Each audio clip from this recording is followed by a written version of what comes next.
Iya. Kan mana yang Maya share tuh yang tanggal 26 Desember. Yang lupa ya.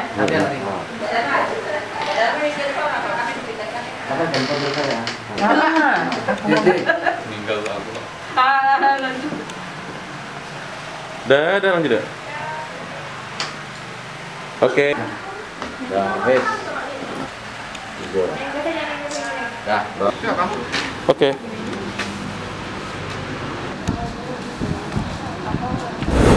Ini jadwal vaksinasi di Puskesmas Kakap itu hari Selasa dan Rabu setiap minggunya, Pak ya. Kemudian untuk hari ini dijadwalkan pendaftaran itu 10 orang lewat aplikasi. Tapi hari ini ada 3 orang juga daftar melalui langsung ke meja 1. Jadi screening 13 orang tersebut, 3 orang yang bisa dilaksanakan vaksin hanya 10 orang, 3 orang tidak bisa dilaksanakan vaksin karena 2 tidak bisa diberikan karena ada penyakit komorbid, yang 1 karena program hamil. Sementara hanya untuk nakes, Pak. Kalau kita memang udah terdaftar untuk Puskesmas Kakap itu sudah 84 orang itu Jumlahnya, Bu ya. Terdaftar melalui aplikasi SI SDMK. Itu memang harus udah terdaftar, jadi kami harus melalui proses itu, Pak. Jadi kita harus melalui screening. Jadi nanti nampak apakah memang nakes itu bisa diberikan atau ditunda atau tidak diberikan. Jadi vaksinasi kita sistemnya seminggu sekali. Kita ngambil ke dinas kesehatan. Awalnya kan diantar, mungkin sekarang kita ini, tapi kami dalam pelaksanaan dikawal oleh TNI Polri dalam pelaksanaan vaksin, dan kita simpan di vaksin seperti tempat vaksin memang seperti biasa, memang di tempat penyimpanan vaksin umumnya. Sampai saat hari ini karena Punggur dan Rengas juga melakukan vaksinasi di puskesmas masing-masing. Sampai hari ini belum ada tenaga kesehatan puskesmas lain melaksanakan vaksinasi di puskesmas kami. Bisa, karena kan kita pendaftarannya pakai aplikasi. Jadi beberapa hari sebelum kita udah bisa tahu sasaran untuk pemberian vaksin berapa orang. Nah, seperti hari ini, kita hari Jumat sudah tahu bahwa 10 orang akan diberikan. Tapi hanya hari ini ada 3 orang pendaftaran manual. Seperti saya kan tidak bisa masuk ke aplikasi. Saya mencoba beberapa kali aplikasi tidak bisa masuk, jadi saya daftar manual menggunakan NIK. Jadi untuk yang mendapatkan vaksin, daftar melalui aplikasi. Itu karena kita nakes sudah terdaftar di aplikasi SDMK, SI SDMK ya, Pak ya. Nah, itu kita proses, itu daftar dulu pakai aplikasi. Nah, itulah kalau jika tidak bisa melakukan pendaftaran dari aplikasi, berarti kita bisa pendaftaran langsung ke meja 1. Kemudian di meja 1 kita melakukan pendaftaran, tinggal memberikan nomor induk kependudukan. Di sana data kita akan keluar.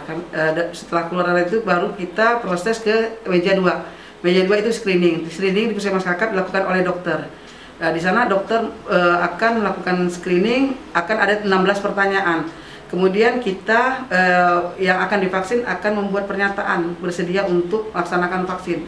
Ada keputusan di meja 2 inilah yang akan memutuskan yang akan divaksin ini bisa diberikan atau ditunda atau tidak diberikan. Kemudian kalau yang tidak diberikan berarti tinggal lapor ke meja 4 karena tidak bisa diproses di meja 2 dan 3. Kemudian kalau yang diberikan itu akan melakukan vaksinasi di meja 3. Setelah dilakukan vaksinasi di meja ketiga, yang bersangkutan harus observasi selama 30 menit di dalam ruangan tersebut sampai kita melihat ada tidaknya terjadi KIPI, kejadian ikutan pasca imunisasi. Jika setelah itu tidak ada KIPI, yang divaksinasi ke meja 4. Meja 4 itulah akan mendapatkan kartu imunisasi dan sertifikat imunisasi. Kecuali yang bersangkutan pernah konfirmasi COVID, yang bersangkutan boleh melakukan vaksinasi setelah 6 bulan dinyatakan sembuh dari COVID. Kita usahakan sampai Rabu depan. Selesai semuanya, Bu? Itu tahap pertama. Tahap pertama. Karena penyuntikan hanya 2 kali. Dua tahap, Bu ya? 2 kali penyuntikan, jadi setelah penyuntikan pertama 14 hari kemudian yang akan dilakukan vaksinasi kedua. Kita usahakan untuk vaksinasi pertama itu nakes Puskesmas Kakap Rabu depan selesai. Dan minggu depan juga udah karena kita udah melakukan vaksinasi di minggu kemarin, itu akan di tanggal 2 udah pemberian vaksinasi kedua. Awalnya gini, awalnya kan vaksinasi itu kita dapatnya bahwa satu hari bisa 10 sampai 15 orang. Jadi teman-teman juga bergantian karena kita kan melakukan pelayanan nih.